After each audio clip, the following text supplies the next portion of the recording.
looks like a man. Lord, that lamb just moved on that stand. I got movement in the cellars, I got footsteps in the hall. There's no time to waste, I better make some calls. I gotta get ready, make everything right, 'cause all my rowdy friends are goes hunting tonight. Hey, round up the team, let's get started. Hey, this is Brother Mike. There's a party and you're invited. We got the camera set, let's turn off these lights, 'cause all my rowdy friends are goes hunting tonight.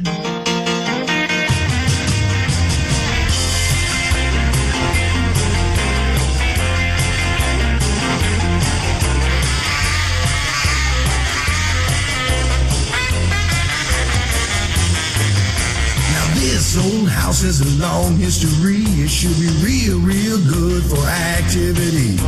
And we got the house wired for sound and got motion alarms setting all around. Got a box full of batteries ready to go, and everyone's itching to start this show. Got our logo tees, driving black SUVs, and that one bald guy with a slick goatee. Hey, round up the team. Let's get started. Hey, this is Brother Mike. Well, there's a party and you're invited.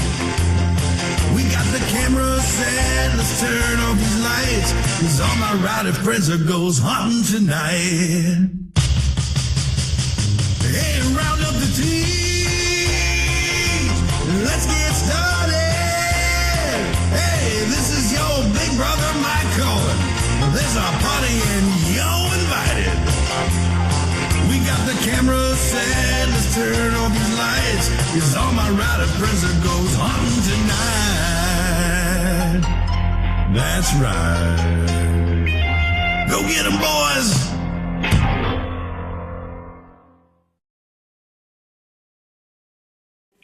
And welcome everybody to Pema TV. Welcome to Friday, April 12th, 2013 already. And I believe it's Jason is the one that's all disappointed because it's Friday the 12th. Yeah, well, you know, that happens. It does, But, mathematically. bless his heart, Richard Booker, who was one of the original Jasons, passed away last week. So, Yeah, man. Rest in peace. Godspeed. Rest in peace to him. Rest in peace to Mr. Jonathan Winters, a comedy icon. His sarcasm influenced more than one generation in America, and that's a proven fact. Me. Real quick, but because we're real excited, we're kind of chomping at the old bit to get to our guest tonight. But let me. Should I pull a Slim Shady on you? No, don't go on limb on me. That's scary. I did it before. I'll do it again. Really it is. All right, here we go. Don't forget, go to penevents.webs.com for your tickets and booths, investigator rooms, Tracy Ray's, gallery readings, all your information for the Lower Catskills Paracon. And yes, I'm going Slim Shady on you. May 3rd and 4th, we've got 3 weeks. 3 weeks, and we will be in Napanock, New York at the Shanley Hotel. Get your tickets now. The discount packages are only good for 1 more week, so if you want to save some money, grab them now. But we're so excited about this. I mean, because we haven't talked to these guys, and it's been about a year. It's been a little over a year. Or a little over a year. Because he was actually on our 1-year anniversary. That's correct. So it's been a little more than a year. And that's our fault. We should have searched him out sooner, I think. Well, some of you boys were playing. Well, it's a competition thing. We're playing. Let's see who can spend more time in the hospital. Well, so, you know, there is that. But tonight we are joined by the premier couple of the paranormal. We are joined tonight by the lovely Trisha and the man that doesn't listen to her, Tim. Say, premier couple, you must be talking about the Kling brothers. What's going on here? Oh, ow. And How just, you guys doing? Doing great. And just to say this, there's nothing wrong with that. Man, I love you. Me and you are in the Stint Club for life. That's what we had. Plavix all the way, brother. I'm saying I live on that. And Metro, what's that stuff I take? Metoprolol. Metoprolol or something. I don't know. Dopamine, something. Well, methadone. In that word, Methadone.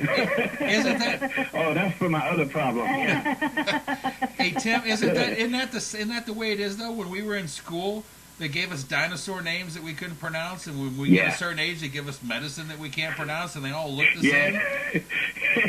Yeah. Acetaminophen. What the hell is that? Oh, aspirin. Okay. Yeah, some Velasa aspirin. Yeah, it's been a while. We haven't talked to you guys. How you been? I'm doing surprisingly well. And I'm not bad no either. better from what I saw the pictures on Facebook.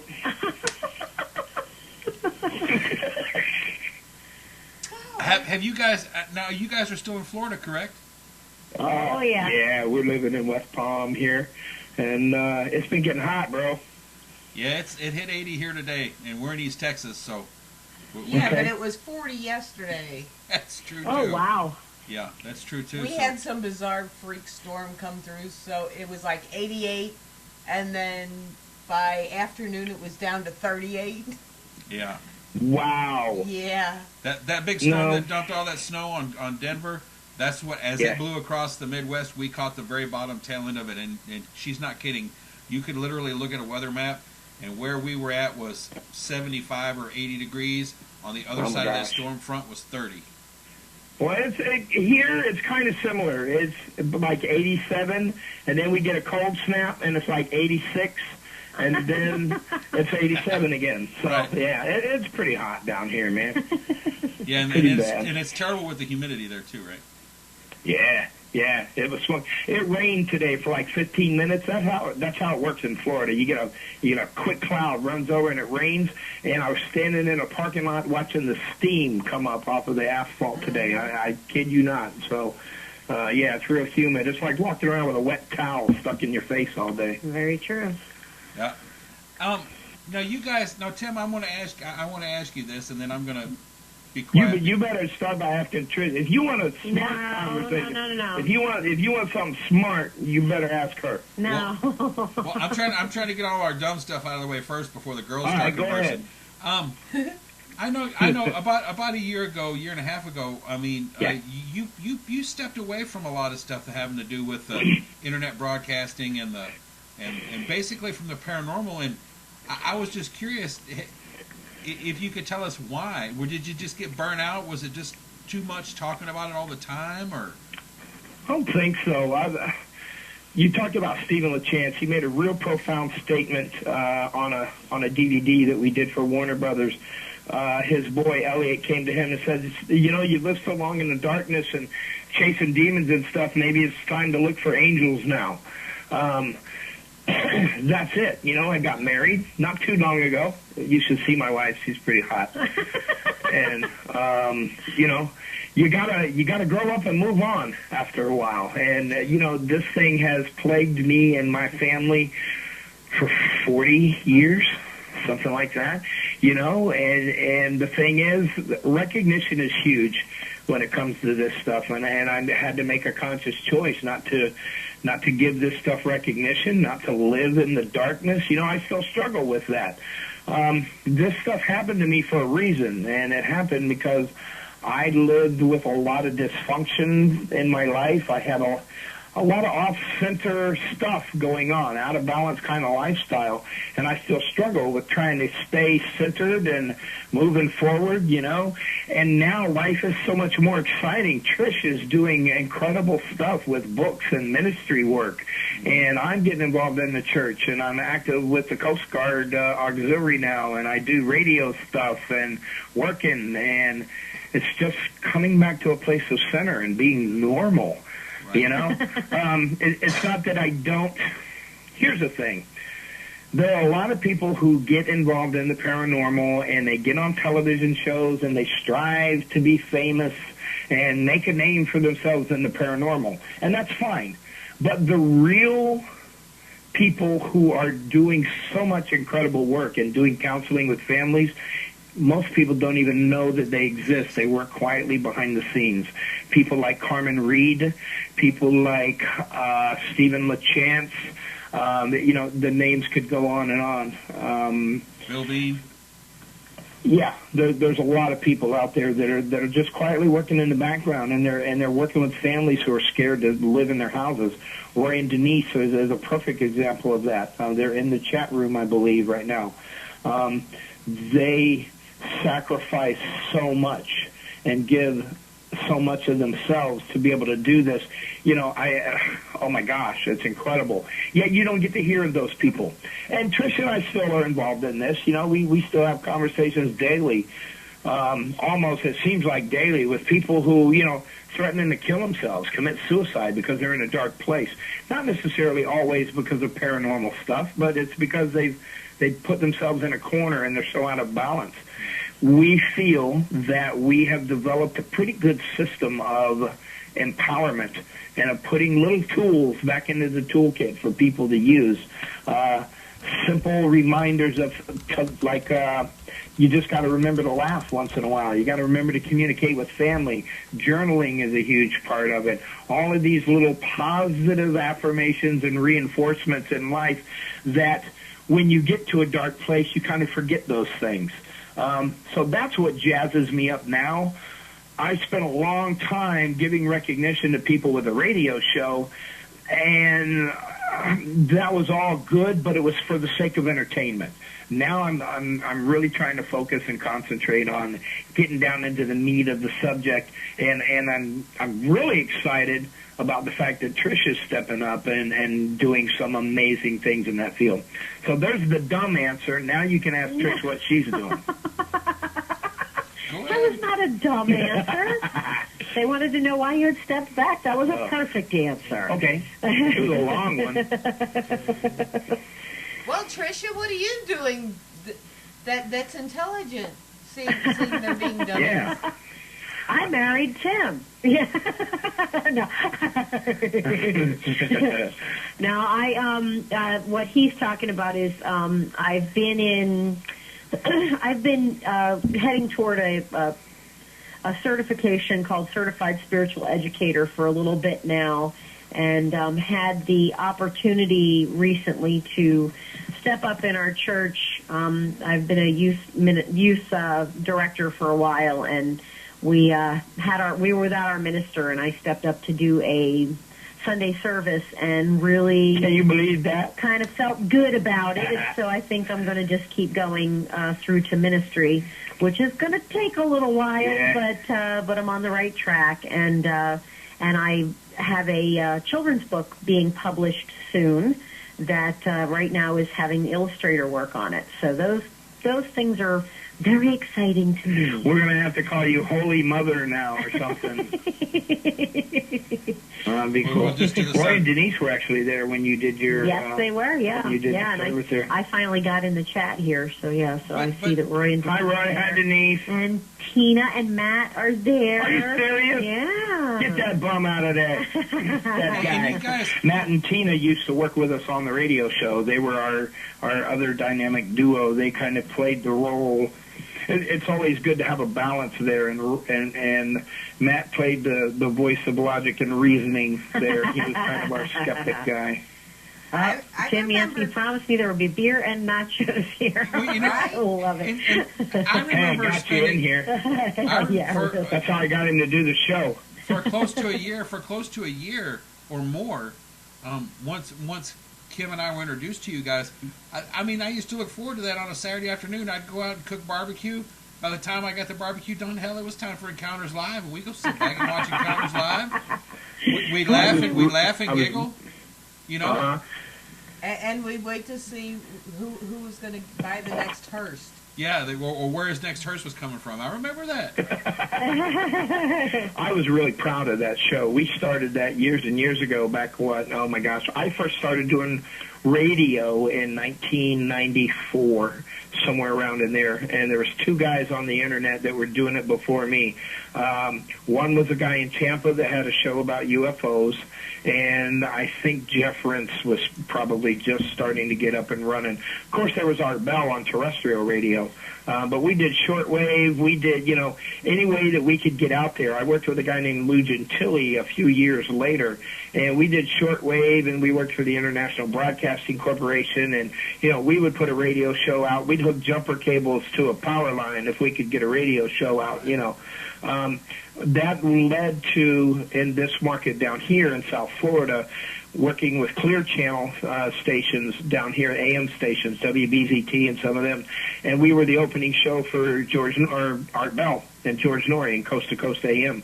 That eventually turned into a homegrown show. Internet became really huge, and everybody was doing these radio shows, and we were one of the first ones to do a live video cast out of the radio station. So I'm real proud of our track record when it comes to doing radio. I've enjoyed it all my life, and I've been blessed to have Trish involved in it, and Matt and Tina and Jason Gowan. We've had cast members from Ghost Hunters on.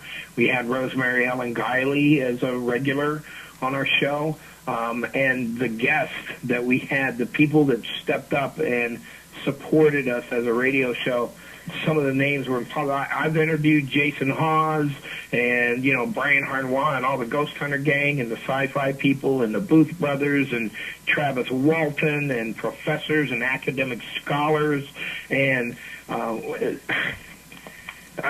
have no way of expressing the amount of pride that I had for doing that radio show. Oh, we completely understand. We've actually met most of the list you just mentioned at events we've covered. Sure. Yeah. And, sure. And the other thing, too, is it broadens your perspective a lot. I mean, that's been my take from what we've done in the last... Because believe it or not, Tim, we just celebrated our second-year anniversary of being on the air with our own network here. But it's wow. But we just celebrated our third with this particular show. This particular show just had its yeah. I remember the anniversary show that we did, and you guys are, there's shows out there that just strive to be entertaining. There's some of them that really shouldn't be doing a show. Yeah. I get critical sometimes of people's content. In this field, I'm a big supporter, and Trish and I are, of let's get information out, let's look at data, let's do those types of things. And entertainment has its place. We've been very critical of some of the television shows and things that are out there. But I've always enjoyed your show for the content. It's a class act, and, there's some... I think last year they said there were 20,000 some new podcasts and radio programs on the internet that started up. That's huge. Yeah, well, like you said, doing one live show is bad enough. We can now boast here at PEN we have 14 live shows during the week. That's a lot of work. Well, the amount of work it takes then to do a radio show. Yeah. One of the big deciding factors was just the amount of work it takes. It's a full-time job just trying to get guests on a show, much less having a production meeting, talking about what the content's going to be, writing up a list, trying to go out and garner support for it in the form of commercials. That's how we did at Clear Channel. The object was Trish and I paid out of pocket over $100 an hour to put on that show. Our cost out of pocket to do that Encounters radio show with Clear Channel cost us over $10,000 a year. Now, the way you make your money back is selling advertising. You go out and you get sponsors, and you give them sell a commercial slot on your show, and you make money back.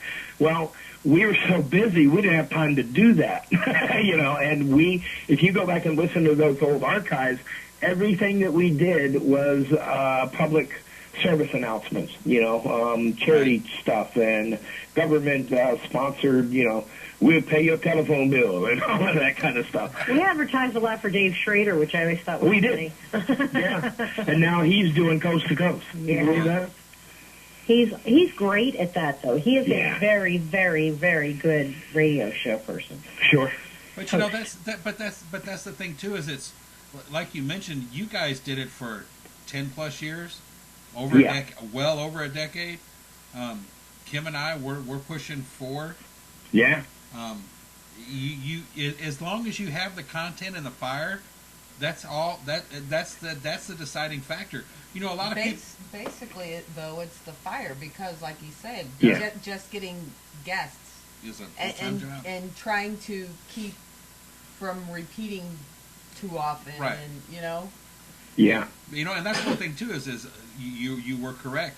A lot of people look at it. Oh well, it's just a podcast. Well, it's more than that. Right. You know, a lot of what's out there is kind of, like you said, you can get very critical of it. Sure. Paranormal Sure. oatmeal. Yeah, You it is. have to find your flavor out there. Roy and Denise do a show on Monday nights, I believe, called Paratrek TV, and it's very equipment oriented. It's into the electrical and mechanical type of aspects because that's something that they're big on. They go out and do massive investigations at public and private locations that are, huge, mental hospitals, asylums, things like that. And they whip out the equipment, man, and so that's kind of what they're tailored for. Other shows get into the metaphysical aspects. Some shows get into this and that. What probably a big catalyst for us was also the fact that I didn't want to be entertainment anymore. I started to meet, when you go out to the conferences and conventions, families who would say, I've been waiting for 3 months for this convention to meet you because my kid is having a problem and she's scared to stay in her room at night, and just wanting to go meet us and say, can you help us? That was huge. That was a huge responsibility and a huge commitment. And I got to a place where, okay, now we got to start educating and talking serious about this stuff. I didn't want to be entertainment anymore. I didn't want to sell somebody's book that, about 10 minutes into an interview, you can start to tell if somebody's bat poop crazy or not, or whether there's some meat behind the subject matter that you're talking about. And we found more and more that, some of these people were just absolutely insane. Yeah. And you can others, say it. You can say it if you want to. Okay, I'll say it if I want to. Very good. We started to have interviews that when you started asking them the tough questions and you held their feet to the fire, they couldn't produce. I mean, it was good for a television show. They could run around and go, is there someone in this room making noise? But they couldn't explain what happened. Now what? How do we move forward with this? How do we help families other than pointing an EMF detector at them and telling them their house is haunted, that kind of thing? So that really bothered me, and we took it indoors. We canceled our contract with Clear Channel. We brought it home and did a homegrown show here where we really tried to talk about the data. And tried to look at the phenomenon for what it was and start to try to insert some tools into some investigators' tool belts. We found, after doing this for months, that we had about 12 regular listeners. People weren't interested in that. They wanted a scary story. They wanted to be entertained. But when it came down to the meat and bones of the subject, there was very few investigators who really wanted to hear decades of research, what that data produced. Because it wasn't just me saying this. It was every haunted survivor that's done anything in the past 20 years that's had a voice in the paranormal field. Carmen Reed, George Lutz, the Lutz family who experienced the Amityville haunting. It was researchers like bioengineers in the field like Barry Taff. It was data that was coming from people like Stephen LaChance and other haunted survivors, Carmen Reed, those kind of people. We began to see commonalities in the hauntings that were occurring to these people. We began to see commonalities. We began to see catalysts for what was going on. And we all started to also find commonalities in how to alleviate these things. So we began to share that with people who were coming to us in these conventions. And when we put it out there, we found that it wasn't received real well. People wanted, they wanted to get the autograph from the plumbers, and they wanted to meet the famous people that were on TV, but they didn't want to hear, the data part of it. So we found that kind of fascinating and said, okay, we've made our ripple in the pond, and it's time to move on and live life. Yep. Well, we found that a lot of the infotainment, it started out with good intentions, But now Mhm. it's become so much. Give them the drama, give them the horror that it. Yeah. I find myself screaming at the TV. I turn them on to watch a particular location, and I'm throwing stuff at the TV. Are Yeah. you out of your mind? Well- What do you? I mean, you've Yeah. got one show that's got a demon every week. Sure. Then, Sure. then you've You know, got. I'm looking at you two, and I hear the frustration. We're watching you guys on the stream here, and watching you kind of look at each other with frustration, and that's what happened to us. I sat at a conference and watched a line down the hall, around the door, out the door, through the parking lot, and everybody was paying $20 an hour or $20 for an 8x10 autograph of some people that are on Sci-Fi.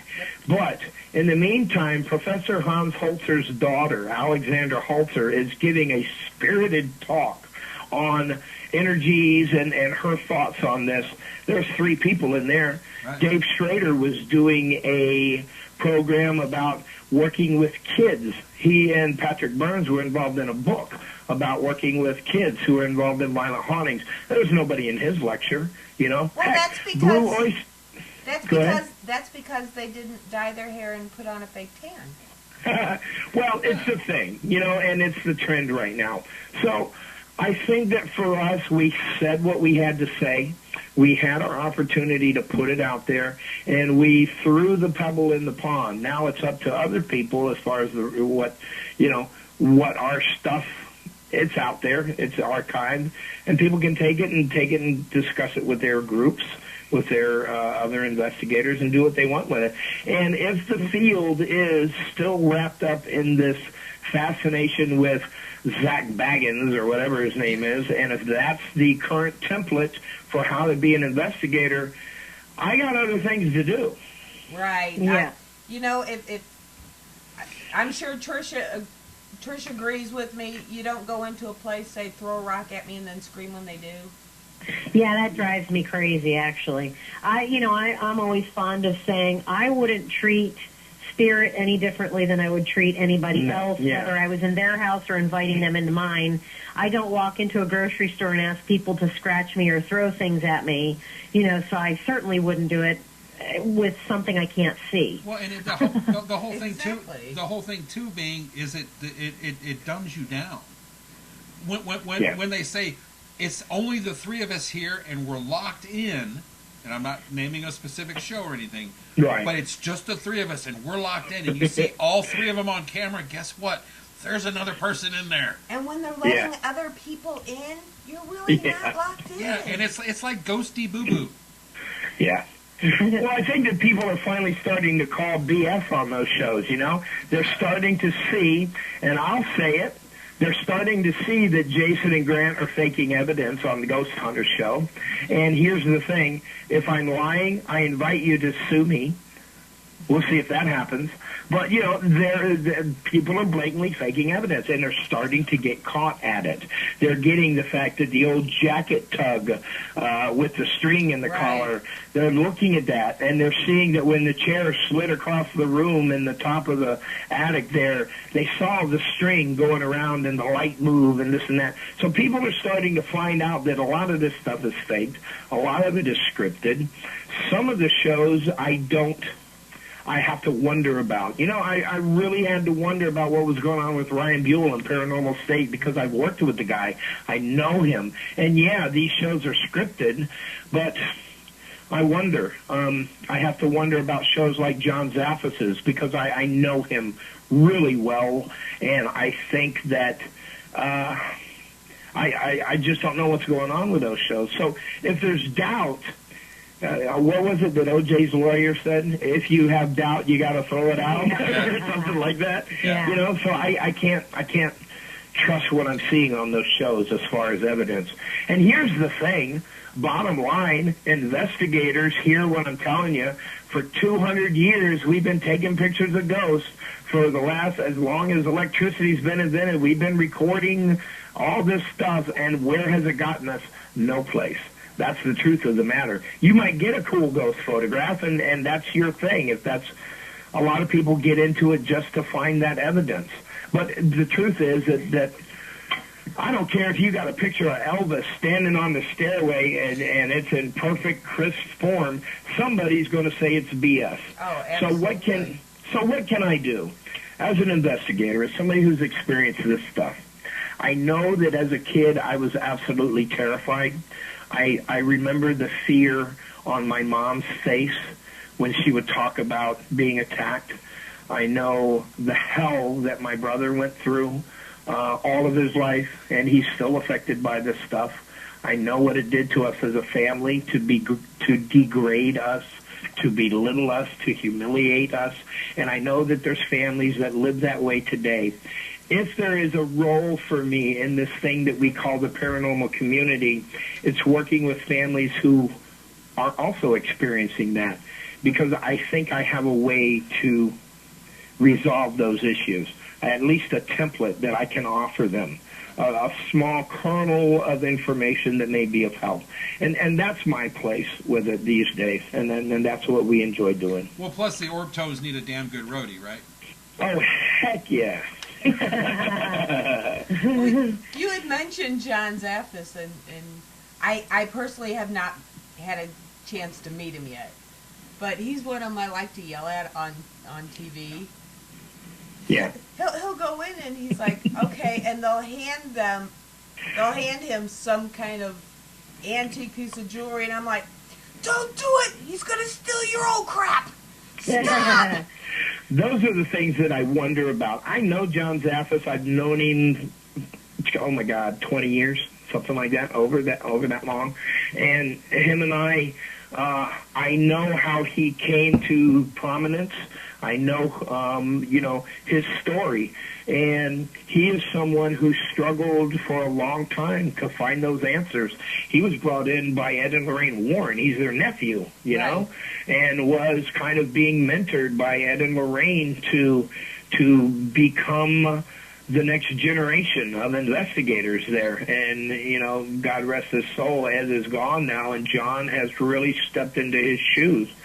And I've seen him work with individuals who are frightened, and he does an amazing job. One of the things you have to remember about television shows is that when you sign on, it doesn't matter if you're an investigator, it doesn't matter if you have a master's degree, it doesn't matter if you're a college professor, you become nothing more than talent for a producer.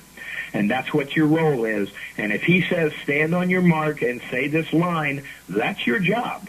And that's what you're supposed to do. Now, I'm not saying that that's necessarily the case for John Zaffis, but I've spoke with entire cast of television shows who have told me that here's the deal. You get there and you think you're going to have one idea of what the show's going to be about, and you're going to be the best investigator and have the best show in the world. But if that producer says, stand on that mark right there and say this line, whether you want to say it or not, that's your job. And guess what? If you don't say it, if you object to the way that the show is being run and you suddenly don't have or you suddenly have issues with the show, well, written into your contract is a little clause that says if you don't say that line, you can pay the $10,000 an hour production cost for the cost of this television show, since you're holding up the program. You can pay everybody's salary while you sit there and have your temper tantrum. In the meantime, get on your mark, shut up, and say the line. And that's how these shows work for a lot of people. And that's why you see people who disappear out of these shows who suddenly have attitudes, and they're under contract, not to say nothing bad about the television show, but while they can't say that, you know that there's a disgruntled person there who has a big problem with the show that he was on. Well, you know the names as much as I do. Well, Rory put it in the chat. Okay. There was a show out there, Extreme Paranormal, that one of our guys was on, Jason Gallen, and he'll tell you point blank, he doesn't care. He had a horrible time with that. He spent a lot of time on the phone with Tim during the production of that show saying, I got to get out of here, but I can't. You know, they lock you in, and you're there, and you got to do what you got to do. And he was really torn up about that. The one episode where they did the bloodletting thing that was this big scandalous, everybody was up in arms about it, that was none of their ideas. None of them wanted to do it. They were all very much against it, and the producer said, okay, so who's going to pay the $10,000? Yeah. Right. You know. Well, Think about Brian Harnois. Donna LaCroix comes to mind. Yeah. People who were really enthusiastic about these shows. Our friend Sylvia, Shannon Sylvia, some of them. You know, they come out and they got a real bitter taste in their mouth about these television shows. They can't talk about it publicly, but privately they'll tell you the shenanigans that was going on behind the scenes. So my wish, and I guess the wish for this rant that we got off on, God knows how, but, you know, is that if I have a wish for the paranormal community, it's that somehow we don't look at these people that are on these television shows as the rock stars of the paranormal community. I don't want people thinking that what I do is, you know, when they see Zach Baggins on TV, that's what I do. Right. He's not the template. He doesn't get to be the role model for the paranormal community, God forbid. Right. I prefer to think that people like nuclear physicist Stanton Friedman in the field of UFOs, let's hold him up as a model and say this is what we want our community to be represented by. Barry Taff, who has a degree in parapsychology and bioengineering. You will recall the name Grover Krantz, who is a professor of anthropology and who passed away, but he was huge in the field of Bigfoot and cryptozoology. Jeff Meldrum. You know, there's a million names that we can get into. Michio Kaku. Cirrus, what was the other guy's name that I'm trying to think of? Carl Sagan was huge on alien stuff. These are the guys that I think we need to represent and hold up and say, these are the people that we want to represent us in the paranormal community. And if you go to them, they will provide you the templates. And, you know, I think that if you went to Barry Taff, he would instantly tell you, well, here's a sound theory for scientific research, and here's the information that we need. Now take that into the community and work with it, rather than watching Jason and Grant hold an EMF detector up in the and try to get somebody, hit them in the head with a pine cone or whatever the heck it is on their show, you know? Well, I just wanted to warn, Roy just mentioned in the chat room that he tries to imitate Zach as much as he can. That's a lot of hair gel, Roy. I just want to warn you right now. A lot of hair gel. Well, we actually had met Paranormal State, the new class, before they had actually aired. And what happened to the old one? Well, you know, part of the issue is exactly what you said. It was about integrity. Mm-hmm. It was definitely integrity. I mean, they brought John Tenney in as a mentor, and the second episode they said, "Tell the family there's a demon."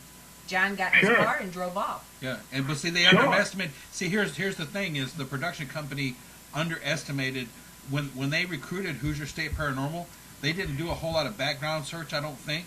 Because each one of the members of that team was already much like yourself, Tim. You'll appreciate this. All those kids were either paramedics, policemen, or in some sort of pre-med and a fireman. So they all had professional backgrounds in this to begin. A professional background. They didn't need the show to make it to be successful. Right. And when they were asked to sacrifice their integrity, they didn't do it. And God bless them, you know, they struggled through all that and they walked away from it. And you have to applaud them for that. Yeah, absolutely.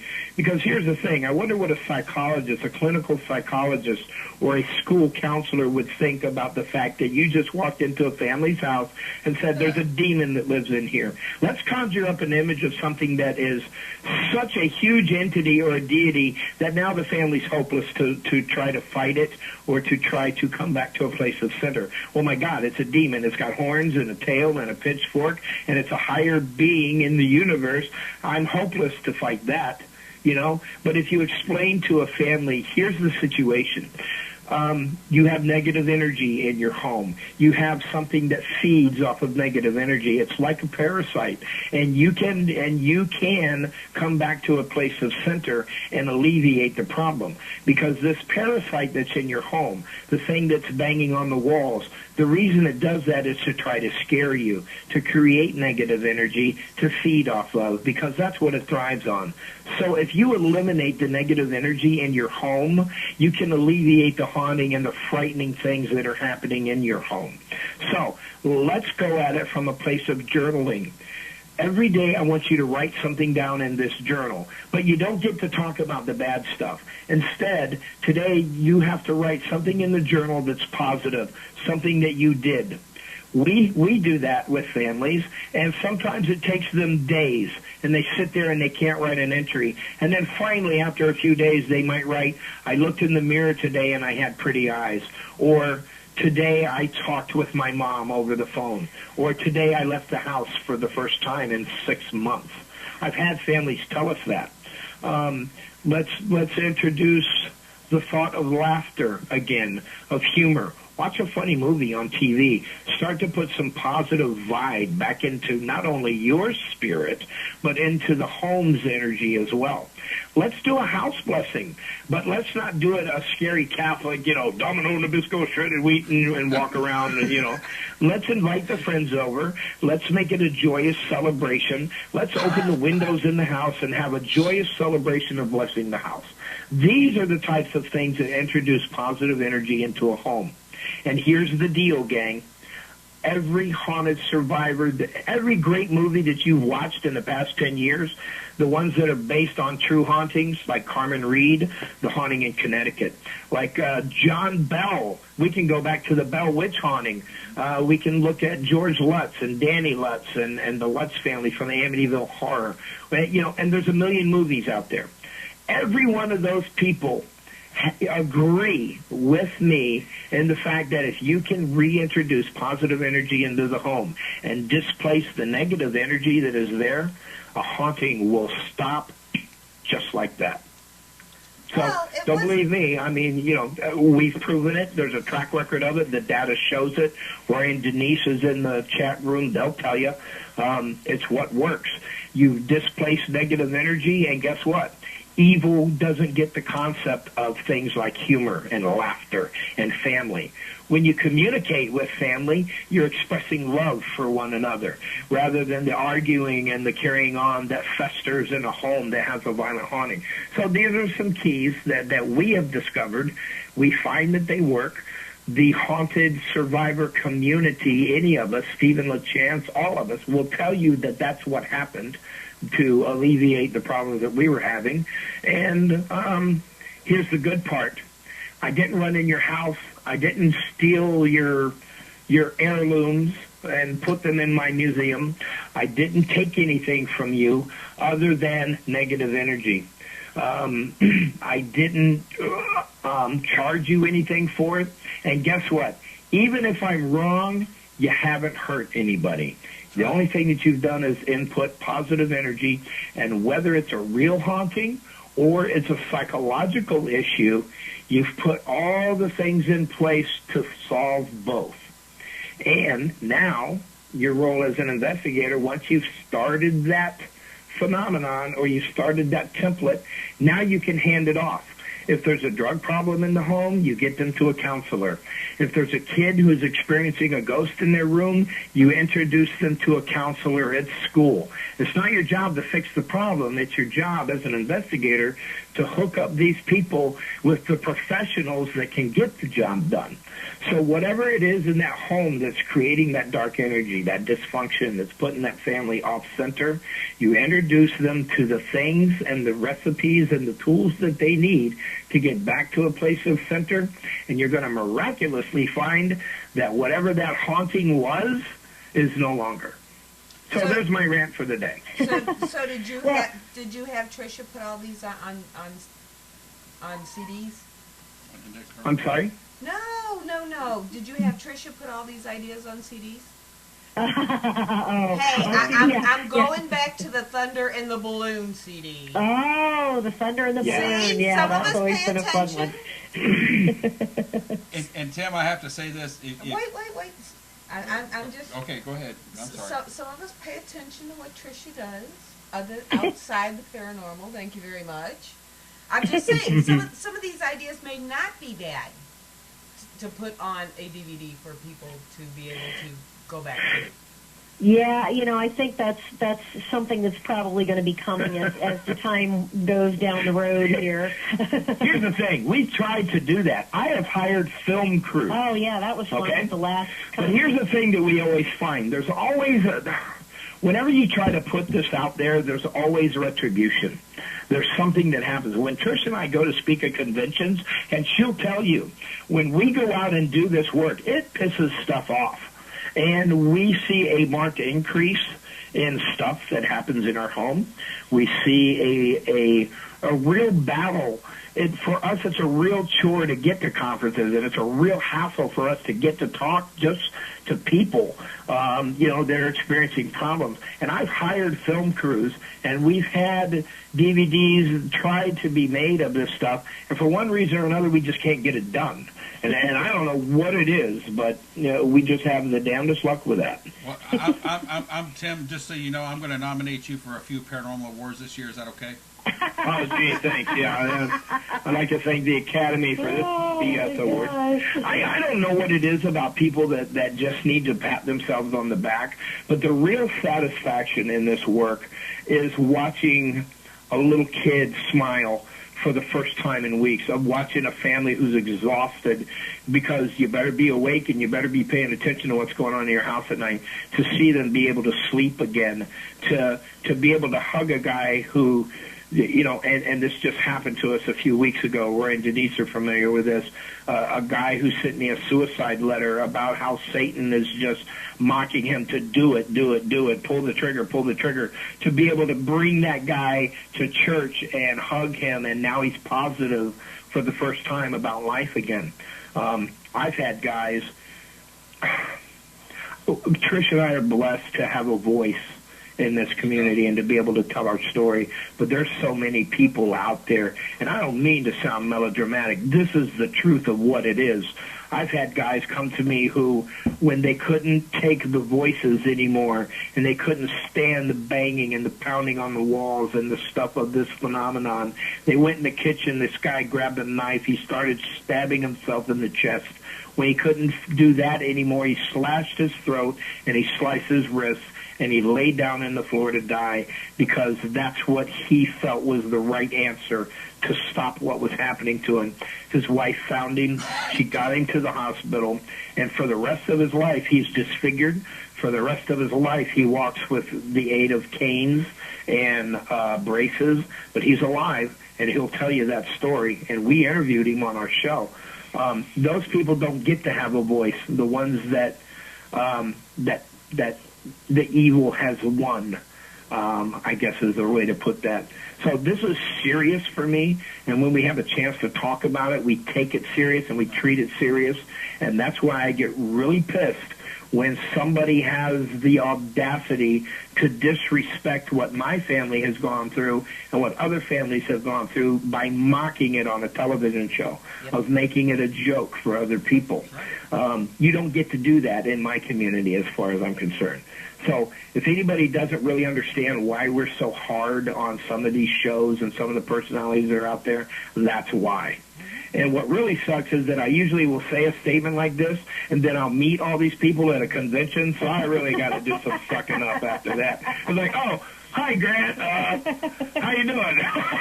But you see, that's but it's serious for us because I experience that stuff, and I have worked with kids who come up to a table that we're at, and they look at you and they say, do the bad people ever go away? And when you do a little investigating, we had a case where a little 4 or 5 year old girl come up and said that there's a dark man, a bad man that comes in her room at night and sniffs her clothing and says evil, bad things to her. That started a 2-week investigation where we called in psychologists, ministers, counselors, mediums, you name it. And we brought in the whole gamut into that person's house. And, thank God we reached a resolution with that case. But that stuff goes on every day in some people's lives. So guess what? You don't get to go on television and go, if there's a ghost in here, punch me in the face, or whatever the heck it does. To me, that's disrespecting spirit. And homie, don't play that. Right. I just sit there and watch it, hoping that, spirit will go, okay, fine, pat. Yeah. Be careful what you ask for. It would be pretty phenomenal. But, so I guess to sum up, you kind of asked us why we stopped doing that show. And I really felt a part of all of that. I didn't want to be entertainment anymore. I didn't want to degrade what was happening to people's lives out there, because this stuff's scary. Can you imagine how profound it is to hear banging coming from the walls of your home?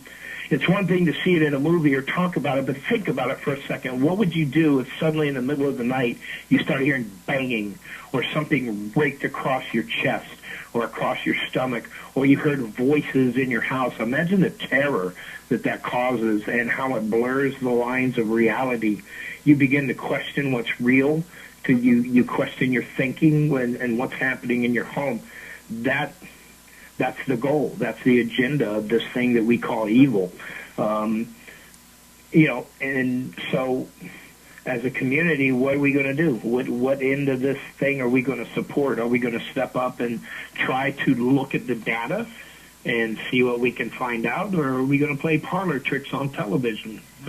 Choice is yours. Well, and the other thing too, Tim, is, and I want you two to think about this. Think of the thousands of people that you two have influenced.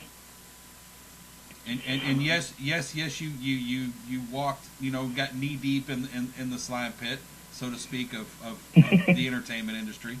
But just think of the thousands of people that you've not either motivated to become a better investigator, motivated to help people, have actually helped, or are motivating them to help other people. You two, that's why I said what I said at the beginning of the show. You two are the premier couple of the paranormal. I mean, you guys are. I would agree with that about Trish. I don't know about me. I mean, you know what I mean. You know what I mean. But when people want an answer, they'll go ask anybody. When people want the right answer, they come and ask the right people. My prayer for the community, and as we move forward here, and I think we're starting to see it, is a real shift in the way that people think about this stuff. And here's the thing: I'm not knocking EMF. I'm not knocking investigations or the EVPs, any of that stuff. It's valid. The thing is, and this is what I ask for when people come to me with a case, I say, show me your evidence. Let me see what you got. That's an important part of it. The thing is, you have to take that into, you can't let the investigation end there. We don't go, okay, your house is haunted, see you next week, Sunday at 8 p.m. or whatever. Right. You have to work with a family, and I have families that I've worked with for years. You don't get to just stay there a week. This is stuff that takes years and years of work to get people back, and I wish I could read you some of the letters of people who just go, oh my God, thank you. When you first started talking to us about this stuff, I thought you were completely nuts, but it worked. I don't know how, but it worked. And now I've got a baby, and I've got a husband, and a great life, and, that's the reward. So if you want a trophy, go get it. I'll take that any day. Yes, sir. Yeah. Well, I gave you my opinion on the whole trophy thing. Popularity contest, and we're not in that clique. Yeah. Mm-hmm. And the amazing part is, you and I have been in this business for a while.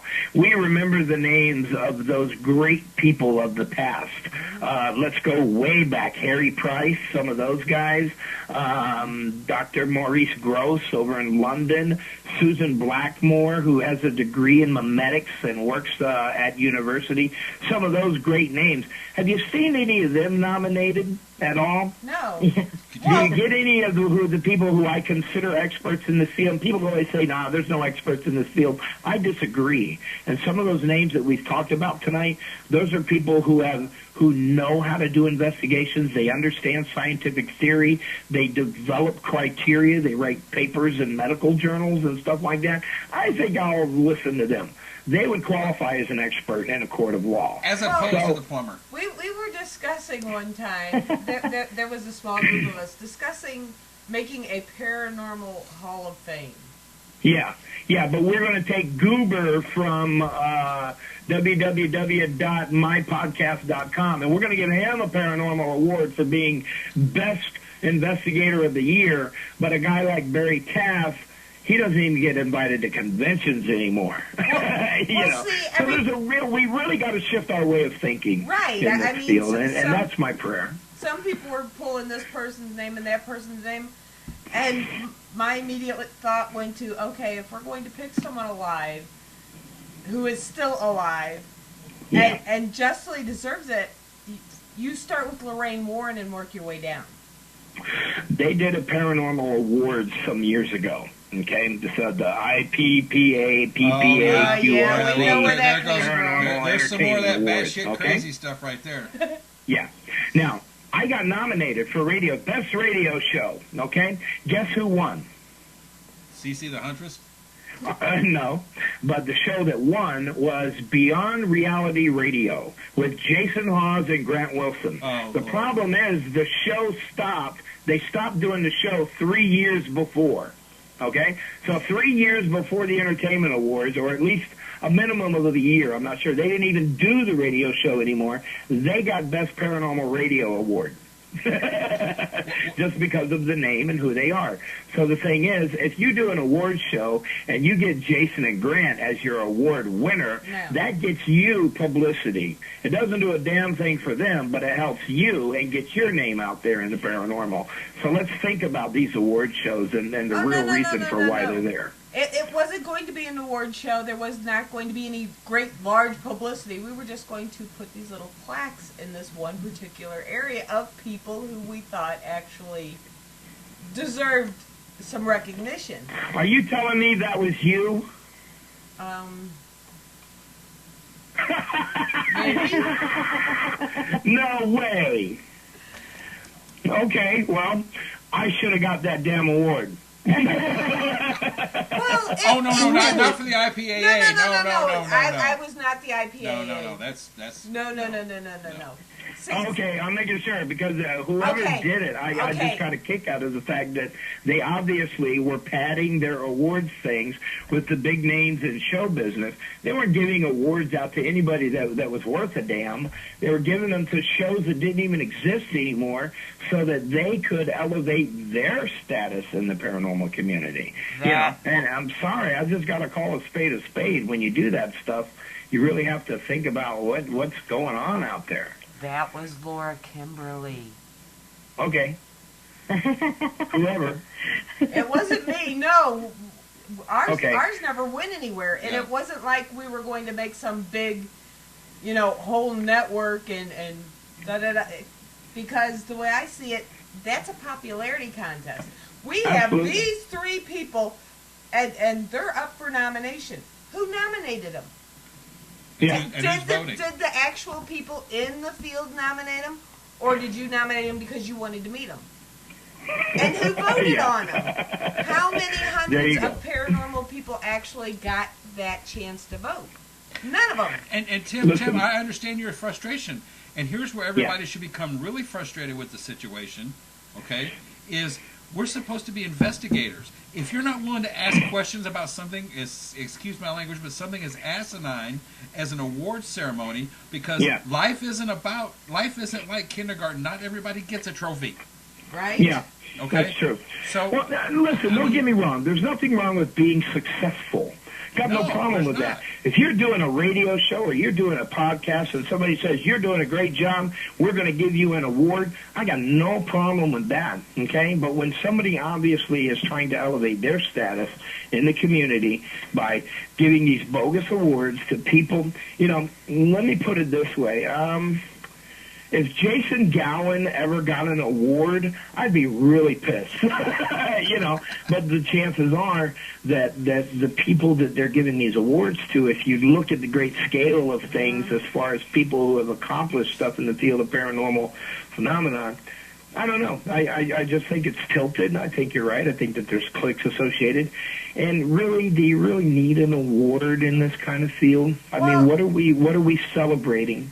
What's the celebration about? I was actually going to say, instead of, nominating me and making a big deal and some big dinner and an award, just send me a box of cookies and with a little note that says "good job." Hey, I'm happy there.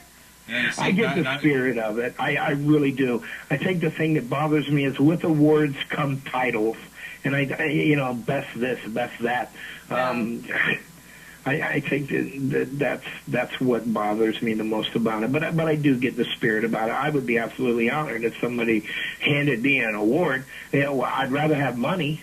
Right. So if anybody out there wants to send us money, you can. Cookies. Cookies are always good.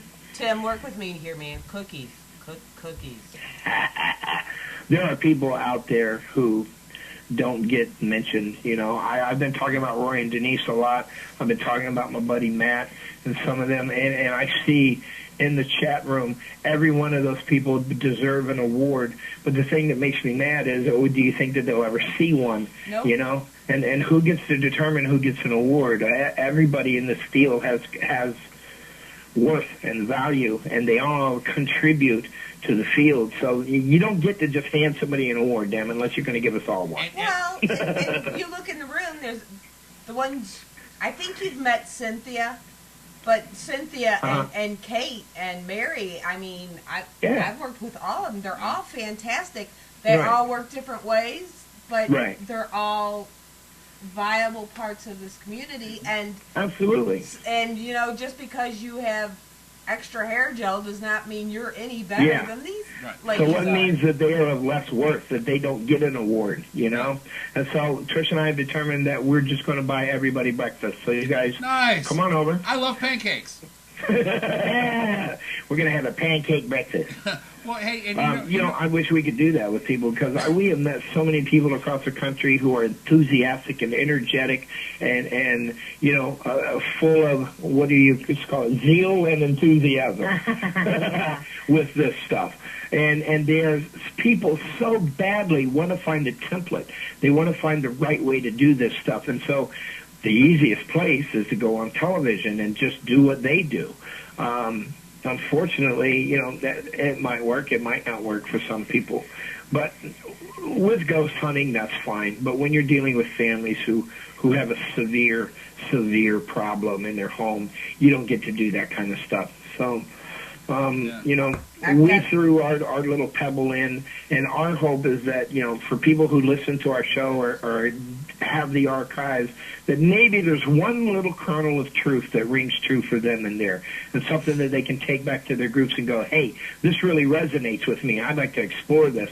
Take that back and let's look at that stuff, and hopefully it works. But we got to stop disrespecting spirit in this field. We have to realize that if you are going to work in the field of spirit, you have to be in tune with spirit. And it's not always an EMF detector that's going to be the best tool. Maybe it's just sitting across a table and listening to somebody's story, because, they want so bad for somebody to believe them. They're not necessarily interested in the perfect photograph or the EVP that you got. They just want some validation. And when you sit across the table from them and allow them to talk, you're giving them healing. You're allowing them a chance to heal. That's what that is. So sometimes our ears and our eyes and just a handshake or a hug or something is so much better than the equipment that we bring to the table. That's what we want to reintroduce back into this. We want to have respect in the field. We want to get away from the parlor tricks and the charlatans that are in the field that are leading people kind of astray, so to speak, with these television shows.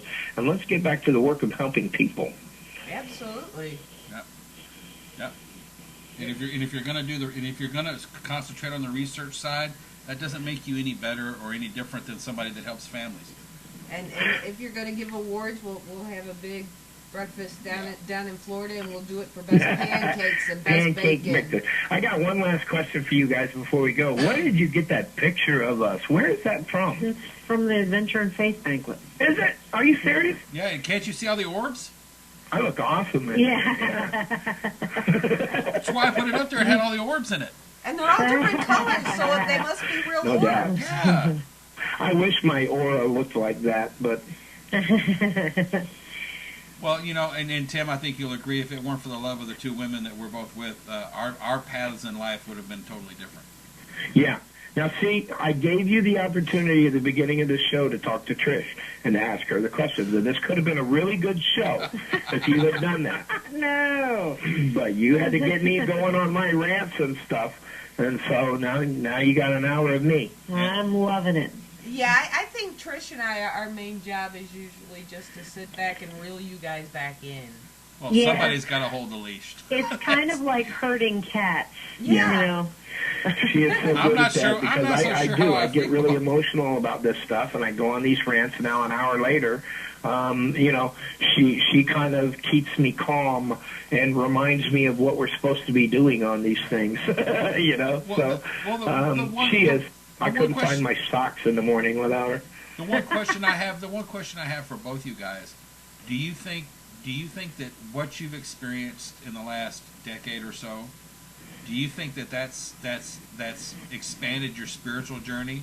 Do you think that's one reason why you guys are able to communicate so well with everybody, is because you have a much broader perspective than a lot of people have been privileged to get?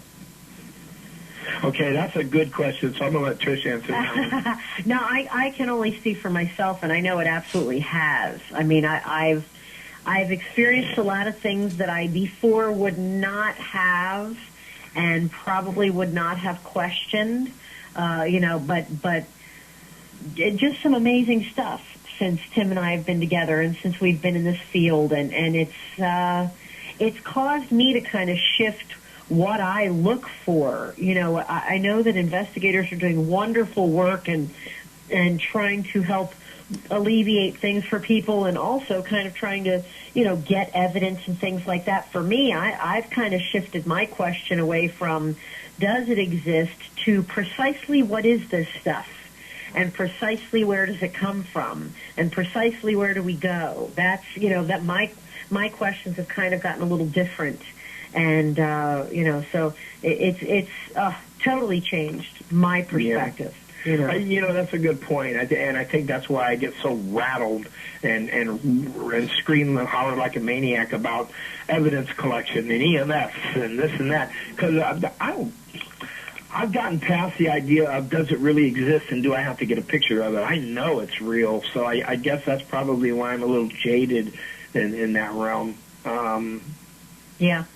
Yeah, I think our shift is, you know, our kind of our focus is in a different place, maybe, but our caring is still for the people that are going through it. You know, screw it. They don't want to know what it is. They just want it gone. Right. You know? Well, that one rule book that they wrote a couple of thousand years ago, that one rule book that a lot of people use. Yeah. In one of the deals in there about love thy neighbor, and it doesn't give you a whole lot of choice about who your neighbor is. Absolutely. Yeah. Well, and you know, and I think it's always, you know, get me going on that book 2,000 years ago, because there was a book written before that was the same type of thing. And one before that. Yeah, one before that. And you know, how many messiahs are we going to have to go through before we get it? You know, that's my thought. Yeah, I try to love my neighbor, but y'all don't know my neighbor, man. I don't know. He steals stuff out of our garden. He does. He come out. I walked out the backyard the other day. He's coming out of my tool shed with a water pump. I'm like, what are you doing? I was going to borrow this. Love my neighbor. I thought Matt was your neighbor. No, he told Matt he wasn't allowed to live next door to him. Oh, that's right. Well, now we've run you guys over your hour. We We run the own place. the show. We own the place. We can go as long as we want to. Yeah, there Oh, you hell, I'm going to get some coffee. I'll be right back. I was just saying, don't tell Tim that. We're going to have prayer meeting tonight, boy. We'll bring them some Well, let me old-timey ask you religion. guys some questions now. You've been doing this for a while. I haven't interviewed anybody in a little while. So, look, you guys are doing radio. What is your... What's your thing? What gets you excited about doing radio, and what are you trying to do? What's the goal? Well, I guess it's the same as it was when we started out. We tend to bring in not only bigger names, but a lot of small teams from all over the country, and it was to show other people not only different locations, different Techniques. equipment, techniques, etc., but to give someone a voice that wouldn't normally have one. Right. Yeah. You know, and that's the thing is we've made the focus, or attempted to make the focus of this network to be about getting information out. We want to be a place where people can come and go, well, you know, if I go in there and watch this, I'm going to at least come away with something. And real information, Yeah. not TV information. Yeah, we try not to get too like you said, there's a fine line doing podcasts and radio, and like we're a video network. We're stepping away from just audio. We've got video going, so It's people awesome, can too, man. I'm looking at this, and it's pretty incredible. people can see us. They can see our expressions. You know, Yeah. we can do guests on Skype, and then you get to see their expressions. Blah blah blah, and it's about bringing that interaction with people that they may not ever get a chance to see. I interviewed, and I don't know whether you know this or not, but there's a group out there on Facebook called Xavier Paranormal. I'm going to plug this because Stephen Prosapio was on my Prosapio, I'm sorry, was on my show last night on Thursday nights, and he started a group as a joke. Well, not as a joke; it was a marketing ploy. It's not a real team. He wrote a book called The Ghost of Rosewood Asylum. And the paranormal group that's featured in the book is called Xavier Paranormal. Well, there's a group on Facebook for Xavier Paranormal. There's like 3,500 people that are part of this imaginary group. Oh, wow. But that started as a marketing ploy by an author, and like we were talking last night, it's amazing. You know, the reach that the social media can have is amazing. But you have to be able to filter what you see. If you believe everything you see on Facebook, you know, hominis dominus nabisco, I feel sorry for you. Yeah. Because that means you're a sheeple. You're not thinking for yourself. Yeah, the electronic media here, medium. I first joined the internet long before it became all-you-could-eat internet. You know, I was on CompuServe or something. It was like 99 cents a minute, and you really had to know what you were doing back in those days. I would record my shows, pre-record my shows, and get them ready to go. Dial up on my 28.8 modem, you know, hook into CompuServe, get out there and download my show and get off and hope that it didn't cost me $4. You know, it was pretty ridiculous back then. Now we're so used to this just saturation of information and stuff that's out there now. It's really fascinating, and I think that there's a place for everybody in this.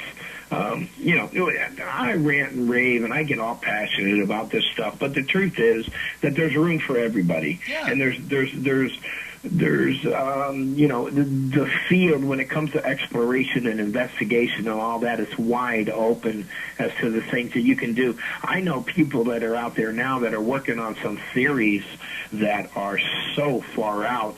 I mean, it goes way past even the remote possibility that what we're seeing is entities of human spirit that live from another place.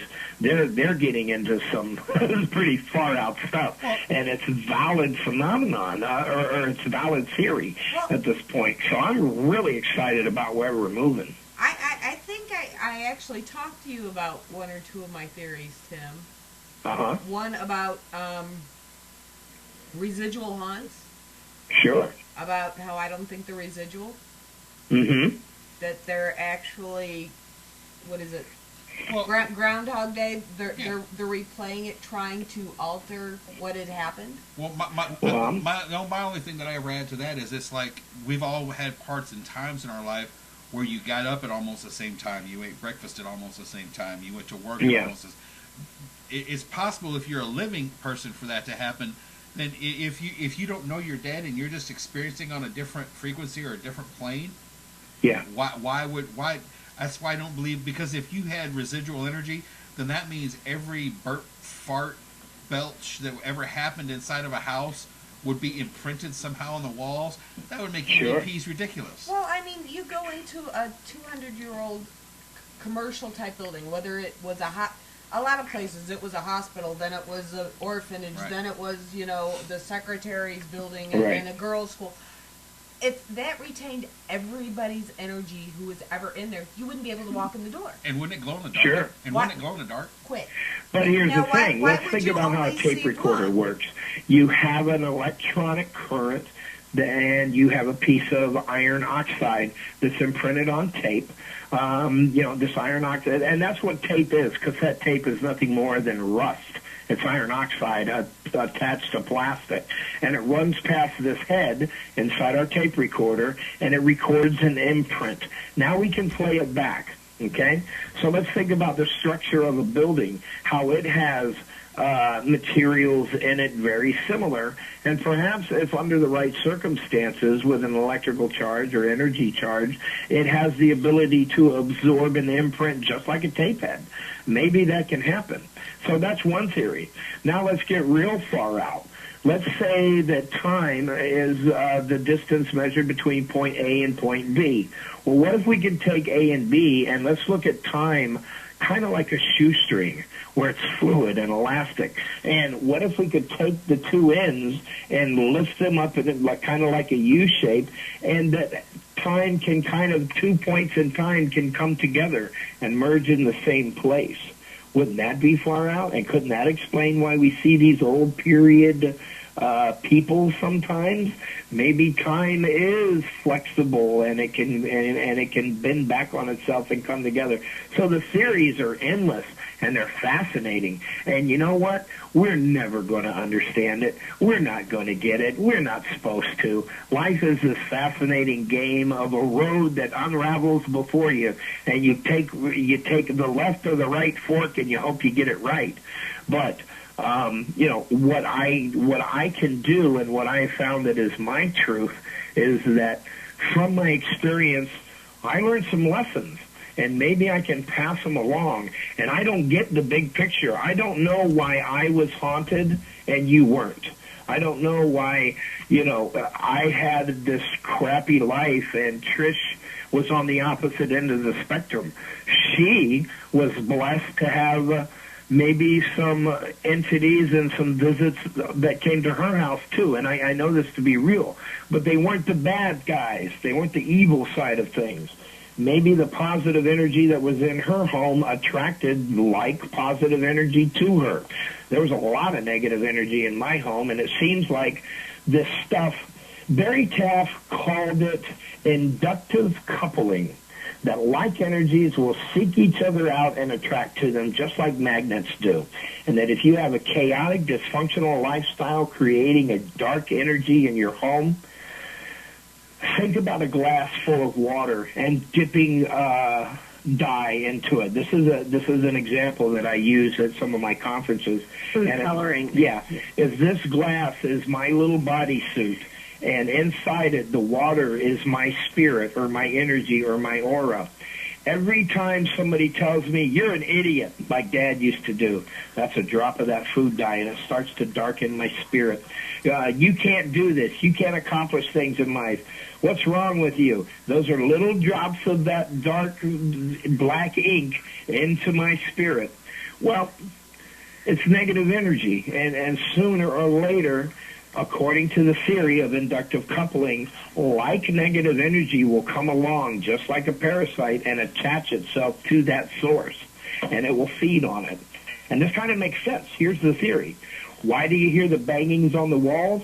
Because it creates fear, and it creates more negative energy in the home. It ramps up the bad energy and the frightened energy that's in the home.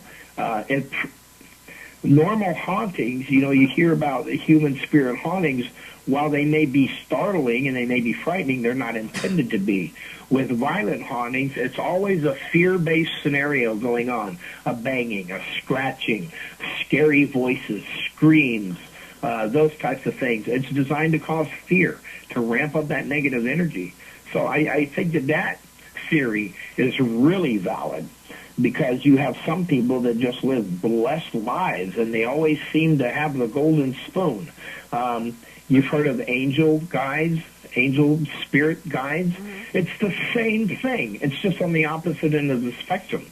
So these are things that fascinate me when it comes to this stuff. And I may be just as bat poop crazy as the next guy, but it's the truth. It rings true for me. And we've been real blessed to kind of put that information out there and see if it rings true for others. Yeah, and that's what, like I said, that's what we've been trying to do here is just get the good word out and get people a perspective that that can help them. At least give them the food for thought. We can't make them eat it, but at least put it on the plate and put it in front of them. Yeah. So I would challenge these producers of some of these television shows that are out there, that as a paranormal community, guess what?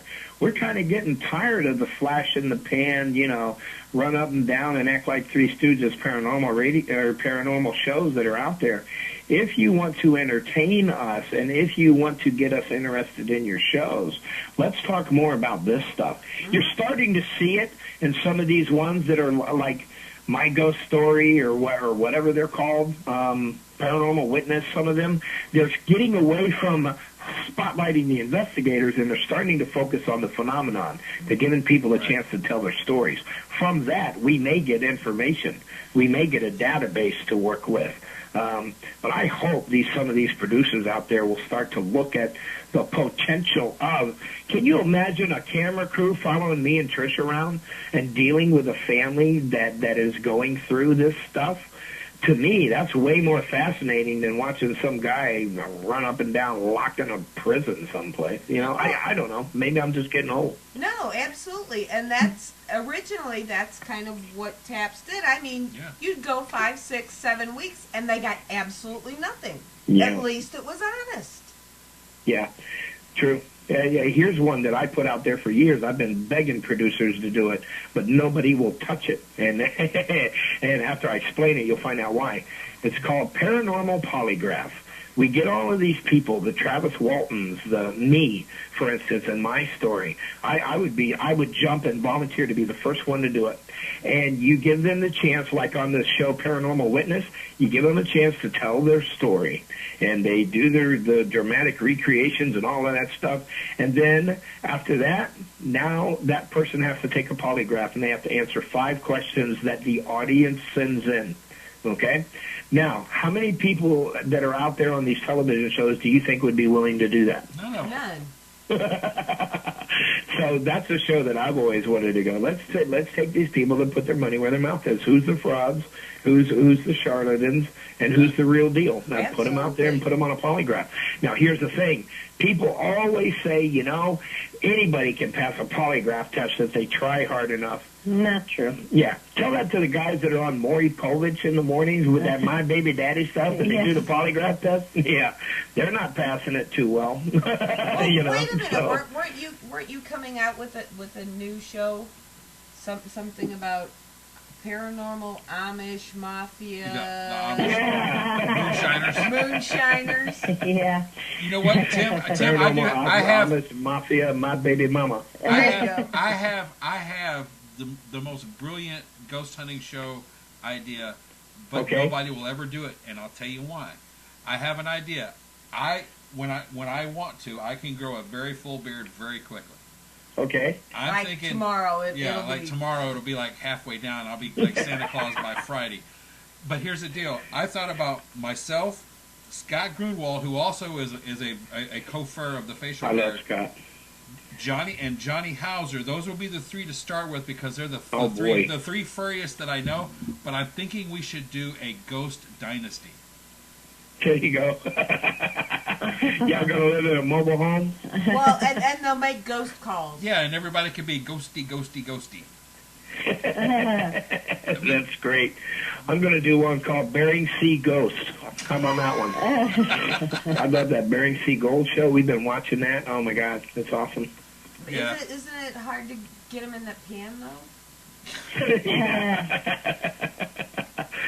That's great. Yeah, but that's once again, and I have to give. People keep watching these shows. That's why they keep making them. Yep. Don't watch them. Don't watch them, folks. That's the best thing I can tell you. I only watch repeats just so I can scream at the TV and get my frustrations out. Sorry, that's the only reason I watch. But I admit it. I did that for a while. I watched Jason and Grant for, here's the thing. When I first went and talked at Penn State University, Jason and Grant were the people that were teaching, and this was UNIFCON. This was Ryan Buell's big conference that he did up there every year. And he brought in George Lutz and Lou Gentili and had all these big names and the Warrens and all these people. Jason and Grant hadn't had a show yet, but they were teaching the daytime classes, the Ghost 101 classes, that everybody goes to. And I was really impressed with them, and they did a good job with that. And back then, well, here's the thing, and nobody in their right mind used an EMF detector because we knew what it did. And that it wasn't valid. But when that show came out, the reason people use EMF detectors was because the show needed a visual tool that the camera could focus on. So all of a sudden they pulled out these EMF detectors, and when it blinked, the camera could see, obviously, that there was a ghost in the room or a demon or whatever. Isn't it Lloyd Auerbach's fault? Didn't he take a tri-field meter on like a 2020 show that talked about the Manson houses, the Manson killings, and it showed him with that. So we can blame Lloyd for that. That wasn't Lloyd. Well, I mean, it goes back further than that. There were guys way back using geomagnetometers and Geiger counters and all kinds of stuff. They're trying to find something that would prove that during times of phenomenon that they could find a correlation in data. Now, if this stuff is electrical energy, maybe we can measure it on an EMF. Problem with that is, and this is why I discount EMF. I can take an EMF detector and I can go inside the most haunted house in America, Mansfield, Amityville, you name it, anywhere, and there could be ghosts jumping all on my face.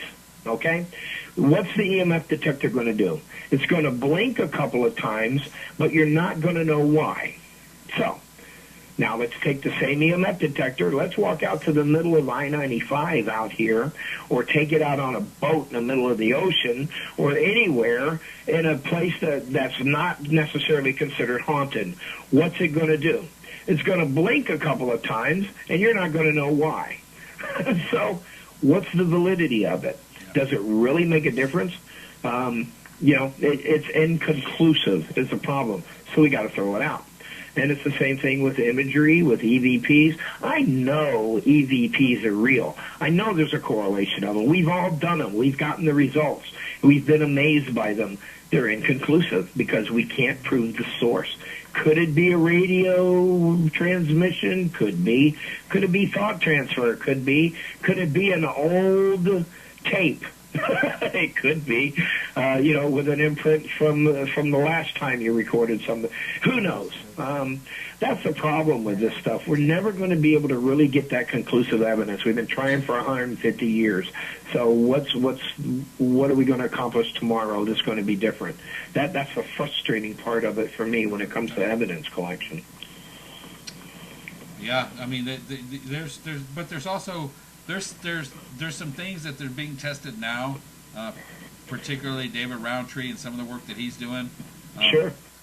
But he's like you mentioned earlier, he's talking about wormholes and alternate planes of existence and string theory, and I mean it gets deep real quick. And quite frankly, it's all fine and good, but there are some of us who work off a totally different textbook, and when I hear wormhole, my eyes glaze over, and it's sort of like NyQuil, because we can talk about it as theories, and it's fun. Oh my gosh, I love going there.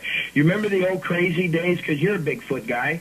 You remember the old crazy days when is Bigfoot an actual humanoid, hominoid species, or could it be a mystical being from a parallel dimension? Yes. And people were throwing that out there. You remember that? Could it be an alien because Sasquatch was seen in the presence of UFOs and black helicopters?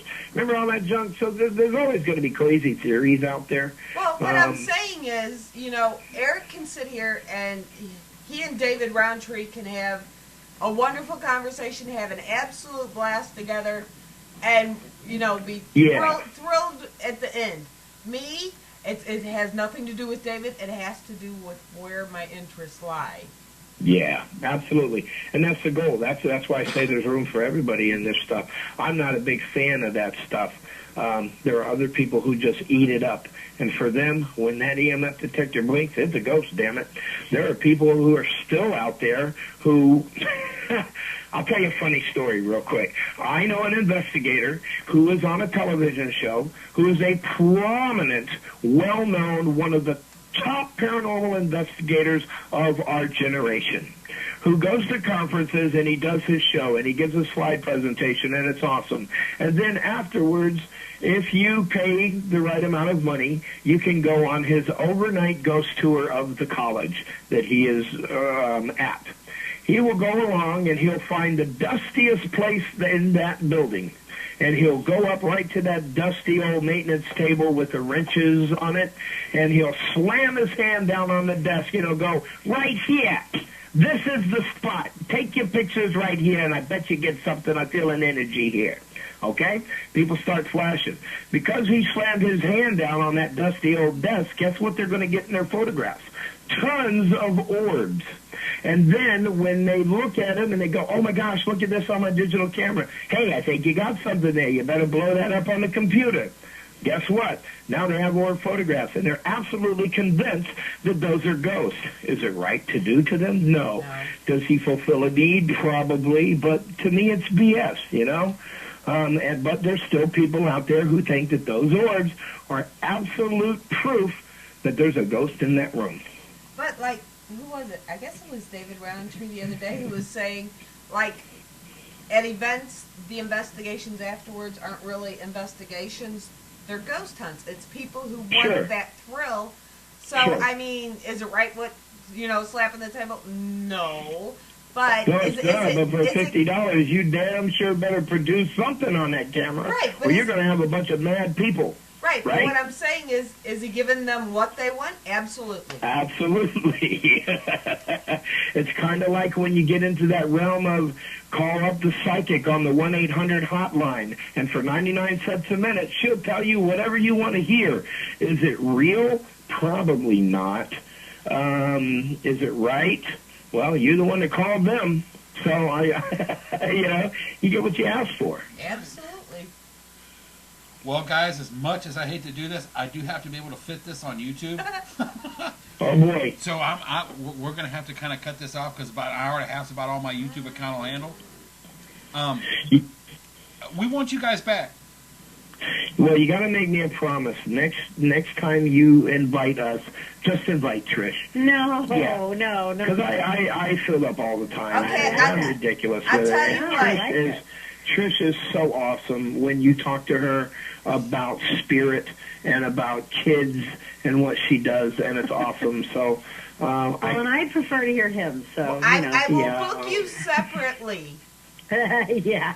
She makes me look ridiculous when it comes to doing talks, and she so rings true to people. So promise me you'll interview her. I will book her on a show, and then I will book you on the same show, but not at the same time and not real close together. Yeah, you gotta. I'm sorry. I apologize for not even letting her get some words in. No, I loved it. Trish is adorable. Don't you be meeting to her. You just she is. She's cute. And she was talking the other day, about all the. I so appreciate. She does the laundry. She does the bills. She does the cooking, the cleaning, all of this stuff, and I stand around, you know, All kind of right. watch TV stuff. Enough. They have to end their show. Yeah, but she does all of that stuff, and I looked at her, I said, you know what, you never have to worry about ever getting divorced from me, boy. Because she is a catch me out. Aw, And I'll end it with that. Thank you, guys. And we thank you guys for coming on. We truly do. We'd like to thank you all for joining us tonight. I have no clue who's on next week. Oh, well, and I have absolutely no clue who's on Pema TV either. But she can go look. I do want to remind everybody that tonight, here in about 2.5 hours, you can log in for Alchemical Artisans Hour, one of our new shows. I don't know who it is. Rita Soul Healer. Oh, Rita Louise. Rita Louise. From the Paranormal Unity Fest. That's who that is. Yeah. So don't miss that, folks. Absolutely not. And don't forget, 3 weeks before the Lower Catskills Paracon, 1 more week of the package specials. If you want to save some money, get your discount packages. It saves you all kinds of money, I promise. I made the prices. With that, say good night. Good night.